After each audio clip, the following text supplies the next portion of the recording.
नमस्कार साथियों, मैं हूं मनोज अलीगढ़ी और आज हूं अलीगढ़ मुस्लिम विश्वविद्यालय के जवाहरलाल मेडिकल कॉलेज में। और हमारे साथ में आदरणीय मोहम्मद हबीब रज़ा साहब, जिन्होंने 2 दिन पहले ही यहाँ के प्रिंसिपल और डीन की बागडोर को संभाला है। सर, आपका मेरी तरफ से और श्रोताओं की तरफ से बहुत बहुत स्वागत है। सर, बहुत बहुत शुक्रिया। आपने इतना समय दिया हमें, और मैं आपकी जो क्वेश्चंस हैं उसको इंशाल्लाह अच्छी तरह सॉल्व करने की कोशिश करूँगा। आदरणीय प्रिंसिपल साहब, सवाल मेरे नहीं जनता के हैं और मैं हूँ सहाफ़ी मनोज अलीगढ़ी। जैसा कि आप देखते हैं कि हम अक्सर आप जैसी शख्सियतों से मुलाकात करते हैं, सवाल हमारे और जवाब आपके होते हैं। तो क्यों ना सर सवालों और जवाबों का सिलसिला प्रारंभ किया जाए। आप पहले सर अपना इंट्रोडक्शन दें श्रोताओं को। प्रिंसिपल तो सर हैं ही, लेकिन आपकी पृष्ठभूमि क्या रही, कहाँ के मूल्यवासी रहे, शिक्षा दीक्षा कहाँ हुई और कैसे अलीगढ़ मुस्लिम विश्वविद्यालय के मेडिकल कॉलेज की ओर सफ़र तय किया।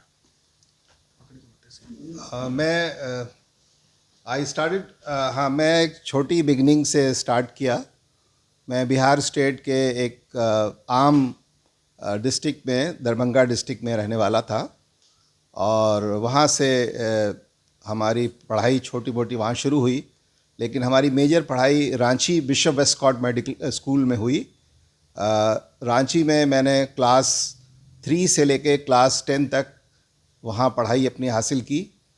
एक वो बहुत ही अच्छा स्कूल था जहाँ पे मेरी बेहतरीन ग्रूमिंग हुई, क्योंकि वो पूरा बोर्डिंग स्कूल था और वहाँ पे मिशनरीज़ थी, जिनकी वजह से बहुत कुछ सीखने को मिला हमें।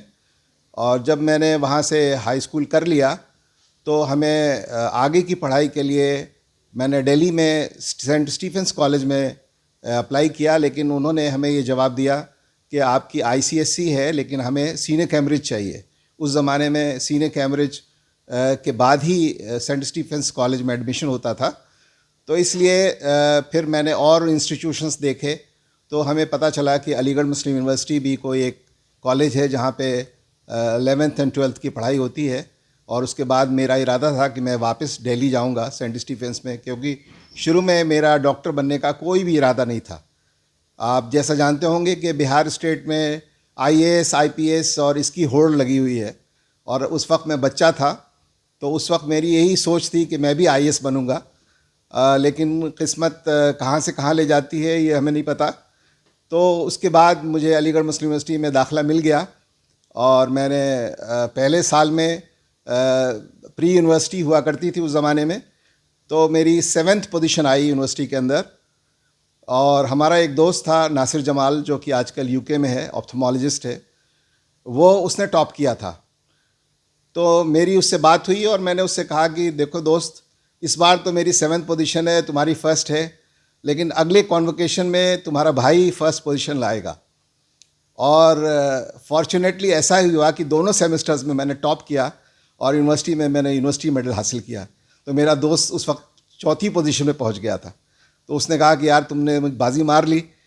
तो खैर उसके बाद से फिर मैंने जब प्री यूनिवर्सिटी में प्री मेडिकल में टॉप कर लिया, तो सब लोगों ने कहा कि भाई ये तो एमयू में और आप सब जगह उसमें एमबीबीएस के लिए अप्लाई करिए कि +2 के बाद। तो हमने कहा चलो हम भी दे लेते हैं एग्ज़ाम, देखते हैं क्या होता है। और मेरा उस वक्त भी कुछ हद तक आईएएस बनने का सपना था, लेकिन वो फॉर्चुनेटली फर्स्ट अटेम्प्ट में ही मेरा एमबीबीएस में दाखिला हो गया और सब लोगों ने मुझे घेर लिया कि अरे आप डॉक्टर ही बन जाओ। तो इस तरह से हमारी कहानी शुरू हुई, और फिर एमबीबीएस में मैंने दाखिला लिया और सारे प्रोफेशनल्स क्लियर करता चला गया। उसके बाद फर्स्ट अटेम्प्ट में मुझे मास्टर्स कोर्स में भी एडमिशन मिल गया यहीं पे अलीगढ़ मुस्लिम यूनिवर्सिटी में। और सर्जरी मेरा सपना था, जो कि जब मैंने 12th क्लास में था मैं, तो हमारे क्लास के इंग्लिश टीचर ने सारे बच्चों से बारी बारी से पूछा कि भाई तुम क्या बनना चाहते हो।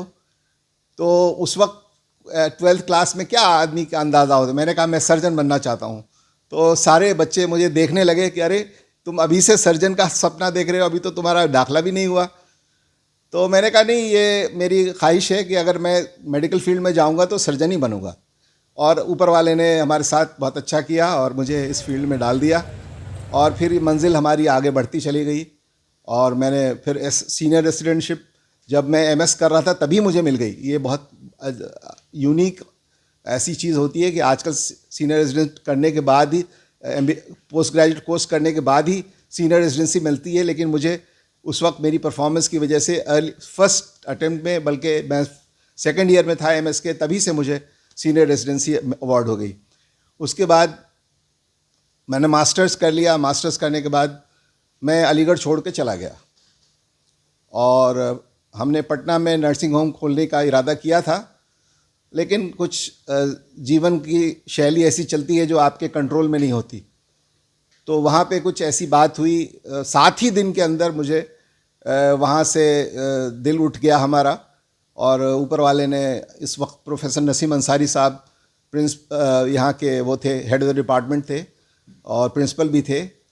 तो उन्होंने मुझे एक चिट्ठी भिजवाई कि आप अलीगढ़ में ज्वाइन करना चाहते हो तो तुम्हारे लिए सीट खाली है। तो मैंने कहा कि सर अभी तो मैं यहाँ नर्सिंग होम वगैरह की कोशिश में हूँ, लेकिन अगर आप बुला रहे हैं तो मैं देखता हूँ। तो फिर मैं इसके 3-4 महीने के अंदर मैं वापस से यहाँ आया और मुझे कुछ नहीं करना पड़ा, कोई इंटरव्यू नहीं देना पड़ा। नसीम अंसारी साहब के घर गया तो उन्होंने एक कागज़ पे लिख कर दिया, you join the department from tomorrow.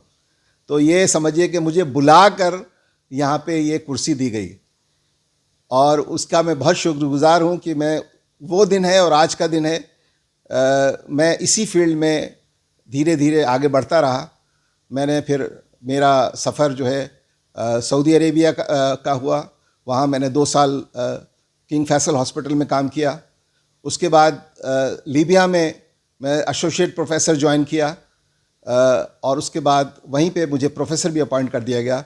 तो 3 साल मैंने लीबिया में अपना समय गुजारा, और हमारे काम से वहाँ के प्रोफेसर्स और वहाँ की जो फैकल्टी थी वो इतनी प्रसन्न थी कि वो मुझे वापस अलीगढ़ आने नहीं दे रही थी।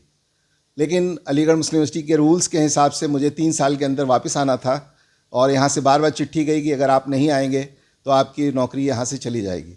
तो उस समय हमारे लिए एक डिलेमा था कि क्या मैं विदेश में ही रह जाऊँ जीवन भर, या अपने देश वापस जाऊँ। तो देश की कशिश और हमारे पेरेंट्स की बुलाने की कशिश, और यहाँ पे जो कुछ सीखा था इसको यहीं पे लोगों को फ़ायदा पहुँचे। तो मैंने बहुत हाई सैलरी छोड़ के और प्रोफेसरशिप छोड़ के, उस वक्त मैं यहाँ पे अलीगढ़ में असिस्टेंट प्रोफेसर ही था, लेकिन वहाँ मुझे जाते ही उन्होंने एसोसिएट प्रोफेसर बना दिया था, और उसके बाद उन्होंने विदिन 3 इयर्स मुझे एज अ प्रोफेसर अपॉइंट कर दिया था। तो वहाँ के जो डीन थे वो बहुत रुआं से हो गए, और बड़ी मुश्किल से उन्होंने कहा कि आप जब भी चाहें वापस आएँ, आपको सीधे हम 1 दिन में ही आपको अपॉइंटमेंट दे देंगे। आज के वक्त को देखते हुए एक आरोप लग रहा है। दोस्तों, 2 पंक्तियां याद आ रही हैं सर के व्यक्तित्व के ऊपर। अफसर को दफ्तर से ज़्यादा कम मिलता आराम बता दो, बिना सिफारिश और रिश्वत के कब होता है काम बता दो। लेकिन डॉक्टर प्रोफेसर प्रिंसिपल साहब मोहम्मद हबीब साहब पर मानवता का दामन थाम रखा है, इससे ऊपर बढ़कर कोई इल्ज़ाम बता दो। तो सर बहुत अच्छा कार्य कर रहे हैं, और लगातार अपने कार्यशैली को आपने बताया। और सर, अलीगढ़ मुस्लिम विश्वविद्यालय के जवाहरलाल मेडिकल कॉलेज में जब पेशेंट आता है तो उसको हर चेकअप के लिए फीस क्यों देनी पड़ती है? गवर्नमेंट ऑफ इंडिया जो हमें फंड्स देती है, वो फंड्स इतने कम हैं कि उससे आप रूटीन वर्क भी नहीं रन कर सकते। हॉस्पिटल जो है एक बहुत इंटेंसिव चीज़ होती है, इसमें आपकी उम्मीदें बहुत ज़्यादा होती हैं। भाई मुझे CT स्कैन कराना है, मुझे MRI कराना है, हर चीज़ पैसा चाहती है और हर चीज़ मेंटेनेंस चाहती है।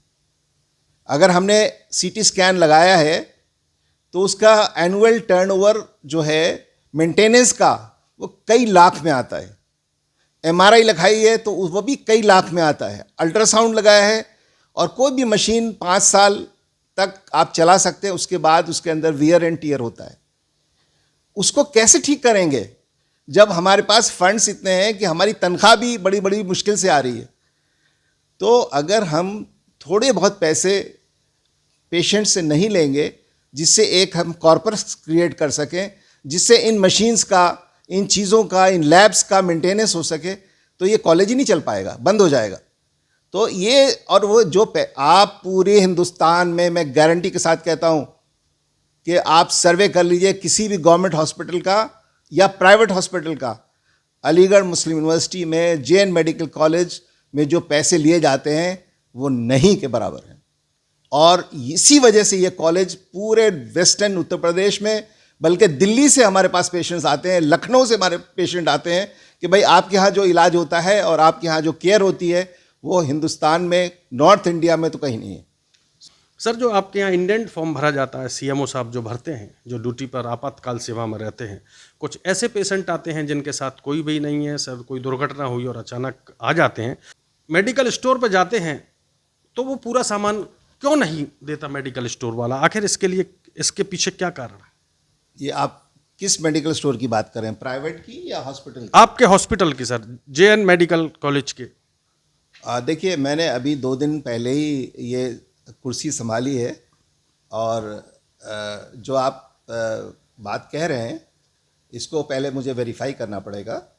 लेकिन अगर कुछ ऐसा, मुझे लगता है कि अगर ऐसा कुछ हो रहा है तो उसमें एक रीज़न ये हो सकता है कि स्टॉक्स जो हैं वो आते हैं और यूज़ हो जाते हैं। तो मान लीजिए कि ग्लव्स हैं या मान लीजिए इंजेक्शंस हैं, सिरिंजेस हैं, तो ये सब लाखों की तादाद में डेली बेसिस पे इस्तेमाल होते हैं। तो उनका स्टॉक अगर उस पर्टिकुलर चीज़ का कम हो गया है या ख़त्म हो गया है तो वो मजबूर हैं कि आपको वो दे नहीं सकते। तो उसके लिए आपको ज़ाहिर है बाहर से परचेज़ करनी पड़ेगी। लेकिन इसको जो आपने बात बताई है, इसको पहले मुझे ऑन पेपर वेरीफाई करना पड़ेगा और उसके बाद जो भी हो सकता है उसको हम करने की कोशिश करेंगे ताकि स्टॉक्स ज़्यादा रहें। एक अलीगढ़ मुस्लिम विश्वविद्यालय की जब बात होगी तो एक नाम आता है सतीश गौतम जी। अलीगढ़ के सांसद हैं और वो मानिए दीवानगी की हद तक अलीगढ़ मुस्लिम यूनिवर्सिटी से प्रेम करते हैं और साना बसाना वो मेडिकल कॉलेज पर आरोप इल्ज़ाम लगाते रहते हैं कि यहाँ पर कुछ ऐसा होता है। उनके इल्ज़ामों पर आपकी क्या राय है? पहले बात तो सतीश गौतम जी से मेरे बड़े भाई हैं और मेरा उनसे कोई गला शिकवा नहीं है और मैं उनकी बहुत इज़्ज़त करता हूँ और मैं ये भी चाहता हूँ कि वो भी हमारी इज़्ज़त करें कि हमेशा ताली दोनों हाथ से बजती है। और वो चूँकि सांसद हैं और अलीगढ़ मुस्लिम यूनिवर्सिटी उसी सांसद के एरिया में आता है तो उनका भी फ़र्ज़ बनता है कि वो अपने सांसद की जो गरिमा है उसको मेंटेन करें, बना के रखें, ताकि और कोई भी चीज़ म्यूचुअल रिस्पेक्ट से आगे बढ़ती है। अगर हम आपकी इज़्ज़त करेंगे तो आप हमारी इज़्ज़त करेंगे। तो ये इंस्टीट्यूशन को ना यहाँ से हटाया जा सकता है, ना सतीश गौतम जी को हटाया जा सकता है। दोनों जो है एक दूसरे के लिए ज़रूरी हैं और एक जगह रहते हैं। तो कहते हैं कि पड़ोसी जो है उसको आपको हमेशा, चाहे अच्छा हो या बुरा, उसको साथ लेके चलना होता है। तो मैं सतीश गौतम जी से पहले तो उनको बधाई देता हूं कि वो दो कंटिन्यूस टर्म पे आ गए हैं। प्यार में आना चाहिए ताकि हम इस मेडिकल कॉलेज को उनके सांसद के साथ जोड़ के बहुत आगे लेके जाएं। अगर वो हमारे साथ बैठ के एक मीटिंग कर लें तो मैं उनको दिखा दूंगा कि हम यहाँ पे क्या कर रहे हैं और क्या कर सकते हैं। और क्या कर सकते हैं मैं, उसमें सतीश गौतम जी की मुझे बहुत ज़रूरत पड़ेगी। पॉलिटिक्स से आगे बढ़ के हमें इंसानियत पे आना है। अगर हम इंसानियत का काम करेंगे, कोई हिंदू, मुस्लिम, क्रिश्चियन, कोई सब पड़ोसी हैं, सब इसी देश के वासी हैं और सबका बराबर का हक है। तो उस हक में मैं सतीश जी को अपना भाई मानता हूं और मैं चाहता हूं कि वो भी हमें अपना भाई मांगें और जो भी उनके शिकवे गिले हैं मेरे सामने आके बैठ के सॉल्व करें। मेडिकल कॉलेज का जो भी इशू होगा, मैं प्रिंसिपल भी हूं, डीन भी हूं, चीफ मेडिकल सुपरिटेंडेंट भी हूं, मेरे पास यूनिवर्सिटी ने सारे पावर्स मुझे दे दिए हैं। तो यहाँ का जो भी मसला है आप बताएंगे, मैं आपके सामने बैठ के सॉल्व करूँगा। You are welcome. एमपी साहब, आपके बहुत सारे जो अंदर के सवाल थे वो प्रिंसिपल साहब ने उनके जवाब दे दिए हैं और दावत दे रहे हैं आपको यहाँ पर आने की। आइए और राब्ता करिए आपस में। मेडिकल कॉलेज के आसपास एम्बुलेंस रैकेट के नाम से एक गैंग सक्रिय है सर, जिस पर पुलिस प्रशासन अक्सर प्रयास कर रहा है लेकिन उन्हें कामयाबी नहीं मिल रही। सुनने में आ रहा है कि यहीं के कुछ स्वास्थ्यकर्मी लीड टू बॉटम कोई भी हो सकते हैं स्वास्थ्य कर्मियों की मिली भगत से यह कार्य हो रहा है, इसको आप कैसे देखेंगे और कैसे नकेल लगाने का प्रयास करेंगे? बहुत बहुत धन्यवाद। मैं इस पे ये कहना चाहता हूँ, मैं जिस पोजीशन में आज बैठा हूँ ये 32 साल के बाद आया है, और इन 32 सालों में हिंदुस्तान का शायद ही कोई मेजर हॉस्पिटल मेडिकल कॉलेज बचा होगा जहाँ मैंने या तो कोई कॉन्फ्रेंस नहीं अटेंड की हो या वहाँ एग्जामिनर के लिए नहीं बुलाया गया हूँ। कश्मीर से लेके मद्रास तक और बंगाल से लेके महाराष्ट्र तक सारा मेरा देखा हुआ है। और जहाँ अभी गवर्नमेंट मेडिकल कॉलेज है, KGMU है, मैं नाम नहीं लूँगा, बहुत से मेडिकल कॉलेज में देखा कि ये आम कहानी है। हर मेडिकल कॉलेज के अंदर चूँकि पेशेंट लोड बहुत ज़्यादा होता है और प्राइवेट नर्सिंग होम्स में पेशेंट लोड बहुत कम होता है, तो उस पेशेंट को ले जाने के लिए एक होड़ लगी होती है। और ये सिर्फ अलीगढ़ मुस्लिम यूनिवर्सिटी JN मेडिकल कॉलेज की कहानी नहीं है, ये सारे हिंदुस्तान की कहानी है। तो हम अलीगढ़ मुस्लिम यूनिवर्सिटी को डिफेंड नहीं कर रहे, लेकिन जब से मैंने कार्यकाल संभाला है उस पे मैंने पहले दिन से ही अंकुश लगाने की कोशिश कर रखी है। लेकिन कितनी कामयाबी मिलेगी, इसमें पुलिस फोर्सेस की ज़रूरत है, सिक्योरिटी एजेंसीज की ज़रूरत है, म्यूनिसिपल कॉरपोरेशन की ज़रूरत है। ये सब बॉडीज़ मिल के इस चीज़ को ख़त्म कर सकती हैं। एक इंडिविजुअल के लिख देने से, एक इंडिविजुअल के बोल देने से कुछ भी नहीं होने वाला। इसलिए कि जो नेक्सस है पुलिस वाले भी खूब अच्छी तरह जानते हैं। यहाँ पे चौराहे पे ही पुलिस स्टेशन है, उनके पास सुबह से टाउट को ले जाकर छोड़ दिया जाता है और शाम में वो पुलिस स्टेशन वाले फिर छोड़ देते हैं उसको, दूसरे दिन फिर वो मेडिकल कॉलेज में नज़र आता है। तो ये इसी मेडिकल कॉलेज की कहानी नहीं, इसलिए मैं नहीं उनको ब्लेम नहीं करूँगा। लेकिन अब इसमें चाहते हैं कि मजबूत ऑफिसर हो पुलिस का। भाई हम लोग के पास तो सिक्योरिटी क्या है, हमारे पास तो सिक्योरिटी पुलिस वाले हैं, और हम जो टाउट्स जो हैं वो बहुत इन्फ्लुएंशियल लोग होते हैं। वो बड़े बड़े हॉस्पिटल से, नर्सिंग होम से आते हैं, उनके पास हर तरह के हथियार हैं। हमारे पास कोई डिफेंस का, हमारे आज बेचारा डॉक्टर जो है स्टेथोस्कोप और पेन के अलावा कुछ भी नहीं होता। उनके साथ कई बार ऐसा हुआ है कि वो उनको ले जाके पुलिस थाने में जमा कर दिया गया, उनको बता दिया गया इन्होंने ये काम किया है, लेकिन कोई एक्शन नहीं हुआ। लेकिन सर कभी कभी तो ये भी देखने को आता है कि तीमारदारों की धुनाई कर देते हैं जूनियर डॉक्टर्स।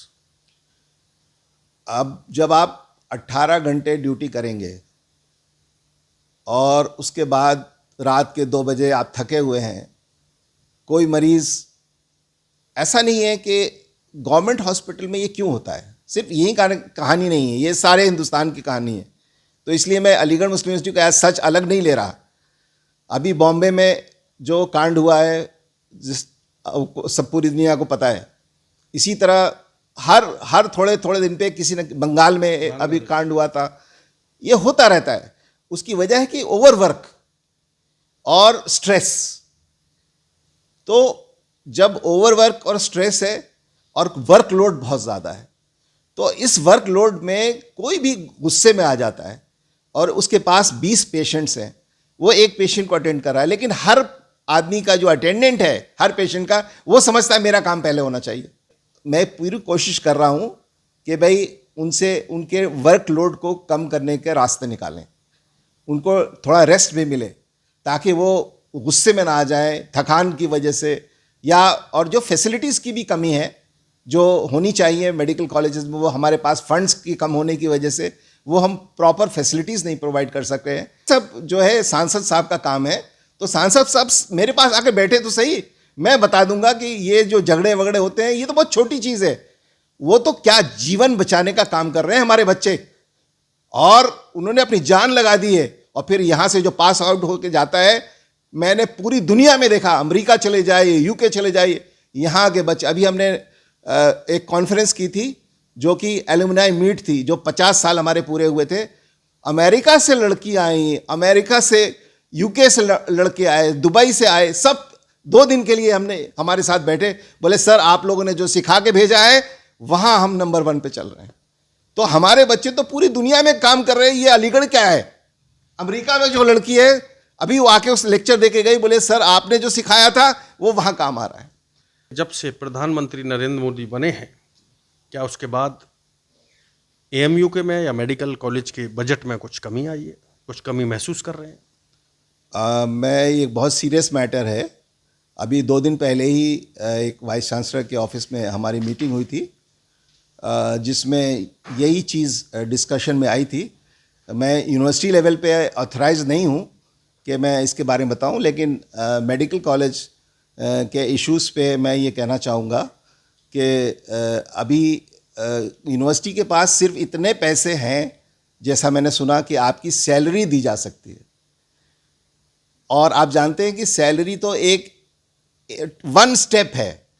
अगर किसी चीज़ को आगे बढ़ाना है तो उसके डेवलपमेंट के लिए, जैसे हमारे पास बहुत से ऐसे डिपार्टमेंट्स हैं, जैसे न्यूक्लियर मेडिसिन का कोई डिपार्टमेंट नहीं है, हमारे यहाँ पेट स्कैन नहीं है, हमारे यहाँ एंडोस्कोपिक में वो अल्ट्रासाउंड एंडोस्कोपी नहीं है, और भी बहुत सी ऐसी चीज़ें हैं जो कि ये टर्शरी हॉस्पिटल सेंटर है।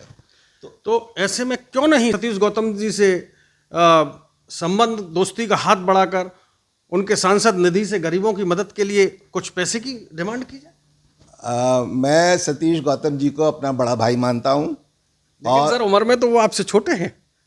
उम्र में छोटे होंगे, लेकिन डेजिग्नेशन जो है उनकी, वो जैसे प्रधानमंत्री बहुत से लोगों से छोटे हैं, लेकिन वो बड़े तो माने जाएंगे ना। तो उनका डेजिग्नेशन वो मेंबर पार्लियामेंट है और हम एक कॉलेज के जिम्मेदार हैं, तो उस हायरार्की के हिसाब से वो हमसे बड़े हैं। उम्र सब चीज़ में नहीं आती है, काम में तो आपकी जो डेजिग्नेशन है वो हायरार्की मानी जाती है। तो सतीश गौतम जी हमारे हायरार्की में काफ़ी बड़े हैं, क्योंकि वो मेंबर पार्लियामेंट है और 2nd टर्म है उनका, ये उनकी अच्छी चीज़ है। तो सतीश गौतम जी हमें, हाँ, सांसद निधि से दिलवा दें 50 करोड़। हालांकि 50 करोड़ भी कम है, क्योंकि एक डिपार्टमेंट भी इस्टेब्लिश नहीं हो सकता 50 करोड़ में। न्यूक्लियर मेडिसिन का 100 करोड़ 150 करोड़ की ज़रूरत है। तो कम से कम 50 करोड़ से शुरू तो करें, सांसद निधि से दे दें 50 करोड़, और फिर आप बैठते हैं कि मतलब उनके जो भी पेशेंट्स आएंगे उनके लिए अच्छा से अच्छा इलाज अरेंज करेंगे। सांसद जी, आपसे संसद निधि की बात हो रही है, यकीनन आप इस पर धैर्यता से समझेंगे, सोचेंगे और अपने मतदाताओं के लिए, आम जनता के स्वास्थ्य का ख्याल रखते हुए आप सर से बात कराएंगे। वीना महेश्वरी जी द्वारा मेडिकल कॉलेज में पोस्टमार्टम को लेकर प्रयास कर रही थी कि यहाँ पर जो एमबीबीएस के स्टूडेंट हैं उनको पोस्टमार्टम लाइव हो और वो प्रैक्टिकल के तौर पर उस पोस्टमार्टम का लाभ उठा सकें। अब उनका आपने 4 बार संभाल लिया है सर, ऐसे में क्या अपने कार्यकाल में आप एमबीबीएस के स्टूडेंट्स को पोस्टमार्टम के लिए यहाँ पर प्रारंभ कराने में क्या प्रयास करेंगे सर? ये आपने बड़ी सेंसिटिव सवाल पूछ लिया है, इसलिए कि मेरी वाइफ जो हैं वो फॉरेंसिक मेडिसिन की प्रोफेसर हैं और वो हेड ऑफ़ द डिपार्टमेंट रह चुकी हैं। जब वो हेड ऑफ़ द डिपार्टमेंट थी फॉरेंसिक मेडिसिन की, तो उन्होंने ये चीज़ इनिशिएट की थी आज से 5 साल पहले, और मैं उनके साथ लखनऊ गया और उनके वहाँ पे जो हाईएस्ट ऑफिसर्स हैं, मिनिस्टर तक से मिल के आया, और हमने कहा कि मेडिकल कॉलेज में एमडी फॉरेंसिक मेडिसिन रन हो रही है, एमबीबीएस रन हो रही है, तो इसके लिए यहाँ पे पोस्टमार्टम शुरू करना चाहिए। उन्होंने वहाँ से परमिशन दे दिया और उन्होंने कहा कि आपके यहाँ डीएम और एसएसपी, उनको यहाँ पे चिट्ठी चली जा रही है, तो आप जाके उनको कांटेक्ट करिए। 2 या 2.5 साल बीत गए उस लेटर को परसू करते करते, लेकिन वो दिन है 5 साल पहले का और आज का, अभी तक जो है कहीं ना कहीं छोटी छोटी चीज़ों पे उसको फंसाया जा रहा है। तो ये तो मेरे कॉलेज के लिए सौभाग्य होगा कि ये चीज़ शुरू हो जाए, जिससे जो डिफ़िकल्ट केसेस हैं, जैसे रेप केसेस वगैरह में बहुत सारी चीज़ें हमारे यहाँ आती हैं, तो जब डिफ़िकल्ट केसेस में जब ये चीज़ होती है, तो अगर हमारे यहाँ के बच्चे यहाँ पे डेली बेसिस पे देखेंगे तो उनकी एक्सपर्टीज़ और बढ़ जाएगी। तो मैं इसमें भी सांसद जी से रिक्वेस्ट करूँगा कि वो इंटरफेयर करके इस चीज़ को ख़त्म कराएं। जो पेपर वर्क है ना, ब्यूरोक्रेसी है, ब्यूरोक्रेसी की वजह से 5 से 7 साल हो चुके, वो फाइल अभी तक मूव कर रही है। अगर सांसद जी चाहेंगे तो 1 दिन में हो जाएगा। सांसद जी कैसे चाह रहे हैं? आप जो 1.5 किलोमीटर दूर दीनदयाल संयुक्त चिकित्सालय है, वो तो वहाँ पर एम्स बनाने की बात कर रहे हैं। आपका सहयोग क्यों करें? मैं चाहता हूं कि एम्स भी बनाएं और एम्स से बड़ी कोई चीज़ हो वो भी बनाएं, लेकिन हमारा जो हिस्सा है वो हमें दें ताकि हम अपनी जनता की सेवा कर सकें। हबीब रजा साहब ने पिछले दिनों कार्यभार संभाला है और लगातार बहुत से ज्वलंत विषय पर आपका आते ही फाइल खोल दी गई हैं। जो भी लोग सरकारी महकमे में होकर बाहर प्रैक्टिस कर रहे हैं उनकी भी शामत आने वाली है, वो भी ध्यान रखें इस बात का। सर, इसके अलावा स्टूडेंटों के लिए, शहर के लोगों से, डॉक्टर से, अपने कुलीगों से कुछ कहना चाह रहे हो तो आप सर कह सकते हैं। सबसे पहले तो मैं धन्यवाद कहना चाहता हूं और एक बड़ी जिम्मेदारी है हमारे पास और हमारे पहले बहुत सारे प्रिंसिपल्स, बहुत सारे डीन्स, सबके नाम इधर लगे हुए हैं। इन लोगों ने अपनी अपनी सेवाएं दी अपने समय में, लेकिन दुनिया बहुत बदल चुकी है और टेक्नोलॉजी और advancement in medical and surgical fields इतनी ज़्यादा हो गई हैं कि उसको अपकीप करने के लिए हमें एक तो बहुत मेहनत करनी है और सबसे ज़्यादा ज़रूरत है फंड्स की। बगैर पैसे के कोई भी एक इक्विपमेंट नहीं ख़रीदा जा सकता और जो इक्विपमेंट एक बार ख़राब हो गया, जैसे हमारे पास लैप्रोस्कोपिक 2-3 सेट्स हैं, हमेशा उसके अंदर कोई ना कोई प्रॉब्लम रहती है क्योंकि ये 15 साल पहले ख़रीदे गए थे। उनकी लाइफ 5 से 8 साल होती है, लेकिन हम लोग जोड़ जोड़ के, तार जोड़ जोड़ के, इधर उधर से पैसे मांग मांग के उसको चला रहे हैं, लेकिन उससे हम अच्छी सर्विसेज नहीं दे सकते। अच्छी सर्विसेज के लिए अच्छा इक्विपमेंट होता है, क्योंकि अमेरिका में ये रूल है कि जो इस तरह के इलेक्ट्रॉनिक गैजेट्स हैं जिससे बड़े बड़े ऑपरेशंस होते हैं वो 5 साल में डिस्कार्ड कर दिए जाते हैं, चाहे कितनी अच्छी कंडीशन में हो। लेकिन हमें 15 साल या 17 साल भी हो गए, लेकिन अभी तक वही इक्विपमेंट्स हम यूज़ कर रहे हैं। और रोबोटिक सर्जरी हमारा सपना था जब मैं 2013 में चेयरपर्सन था, सर्जरी का हेड ऑफ द डिपार्टमेंट था, और जब वहाँ पे हमसे पूछा गया कि भाई आप क्या करना चाहते हैं अपने डिपार्टमेंट के लिए, तो हमने कहा हमने एंडोस्कोपी शुरू कर दी, हमने लैप्रोस्कोपिक मिनिमल एक्सेस सर्जरी शुरू कर दी, अब रोबोटिक सर्जरी रह गई है। तो उस वक्त रोबोटिक सर्जरी थोड़ा महंगी थी, यानी कि 15-17 करोड़ की थी, आज थोड़ा 8-10 करोड़ के अंदर आ गई है। तो ये भी पैसा हमारे पास नहीं है कि हम रोबोटिक सर्जरी का सेंटर इस्टेब्लिश कर सकें। लेज़र आजकल एक इम्पॉर्टेंट टेक्नोलॉजी का पार्ट आ गया है सर्जरी में, लेकिन हमारे पास कोई एंडो लेज़र या ओपन लेज़र की कोई मशीन नहीं है जिससे हम हमारे पास ऑपरेशन थिएटर बना तैयार है जिसमें इन मशीनों को लगाना है, लेकिन पैसा ना होने की वजह से, फंड्स ना होने की वजह से वो ऑपरेशन थिएटर 3 साल से बंद पड़ा हुआ है। तो आप ये सोचें कि हम जनता को, और बल्कि हम प्राइम मिनिस्टर साहब को भी यही कहना चाहते हैं कि अलीगढ़ मुस्लिम यूनिवर्सिटी को आप अपना एक हिस्सा समझें, और जिस तरह से आपने बनारस हिंदू यूनिवर्सिटी को सारे चीज़ें दे रखी हैं, इंस्टीट्यूट ऑफ मेडिकल साइंस बना रखा है, आप अलीगढ़ मुस्लिम यूनिवर्सिटी के जैन मेडिकल कॉलेज को भी इंस्टीट्यूट ऑफ मेडिकल साइंस का दर्जा दें, और जितना फंड्स आप बीएचयू में देते हैं उतना ही पैसा आप एएमयू को दें, फिर आप कंपेयर कर लें कि कौन अच्छा परफॉर्म कर रहा है। तो साथियों, हमारे साथ जवाहरलाल मेडिकल कॉलेज के डॉक्टर मोहम्मद हबीब रजा साहब हैं, जिन्होंने चंद दिन पहले ही कार्यभार संभाला है, और यकीनन इनकी मेहनत और लगन अलीगढ़ मुस्लिम विश्वविद्यालय के जैन मेडिकल कॉलेज को शीर्ष तक पहुंचाएगी। तो मेरा प्रयास रहेगा कि सांसद सतीश गौतम जी तक मैं आपकी बात को रखूं और यकीनन आपका राब्ता कराने में कामयाब हूं। मैं हूं सहाफ़ी मनोज अलीगढ़ी, शाना बशाना मिलता रहूंगा। बहुत बहुत शुक्रिया, धन्यवाद, जय Hind. Thank you very much.